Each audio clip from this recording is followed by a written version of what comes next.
അന്ന് രാത്രി മുഴുവനും അവർ തിരച്ചിൽ തുടർന്നു. ഫലമുണ്ടായില്ല.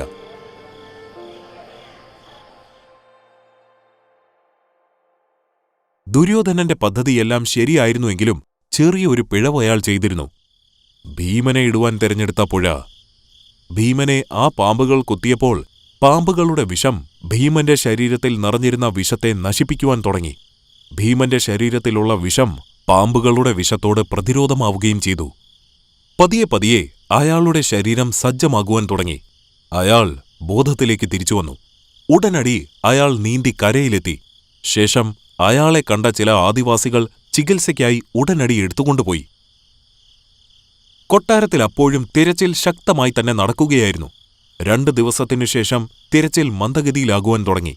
ഭീമൻ മരണപ്പെട്ടു എന്നുള്ള വാർത്ത കൊട്ടാരത്തിൽ പടരുവാൻ ആരംഭിച്ചു.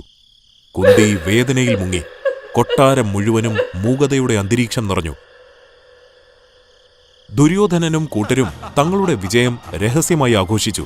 ശകുനി അമ്മാവനോട് തന്റെ നന്ദി അയാൾ അറിയിച്ചു. കർണനും മറ്റ് സുഹൃത്തുക്കൾക്കും വലിയൊരു സൽക്കാരം തന്നെ അയാൾ നൽകി. സിംഹാസനം ലഭിച്ച പോലത്തെ ഒരു ആനന്ദമായിരുന്നു ദുര്യോധനന്.